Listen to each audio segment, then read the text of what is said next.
Βλέπετε τους δύο ήρωες χαιρετάνε την κάμερα. Αυτός που χαιρέτησε είναι ο πρώην παγκόσμιος πρωταθλητής στην πεταλούδα και στη νυχτερίδα. Έχουν πάρει τη μεγάλη απόφαση. Να κάνουμε ένα zoom. Όχι ρε πουτάνα. Τεχνολογία. Πάει κι άλλο. Όχι. Βλέπετε εδώ τον κύριο Προύζο, ιδιοκτήτη του Golden Coast, με το πουτανάκι του. Είναι η Ταϊλάνδεζα που έχει στο σπίτι. Από εδώ είναι εδώ μπαμπά. Στρώνει την κολάρα, την πετσέτα. Αυτό το σούπερ κορμί αριστερά είναι του ιδιοκτήτη και πρώην προέδρο του ομίλου. Και τώρα είναι έτοιμοι να μπουνε. Ούπα.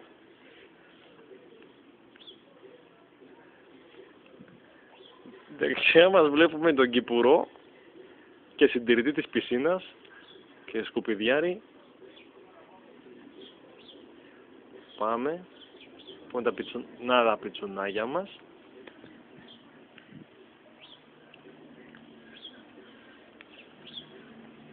Λάμπρο! Κωνσταντάρας, έτσι. Κωνσταντάρα! Βούτα! Πάει το πουτανάκι πρώτα να δοκιμάσει η θερμοκρασία νερού. Μην πάθει τίποτα. Ο ιδιοκτήτης όμως κάνει τη διαφορά και μπαίνει! Μπαίνει και το χταπόδι. Κάτι άσ. Πω.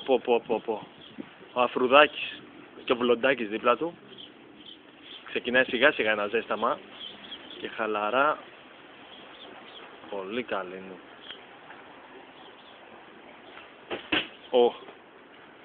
Κάνει εδώ κάποιες διατάσεις ο ιδιοκτήτης. Ξαναβουτάει γιατί έχασε το χρυσό του δαχτυλίδι κάπου.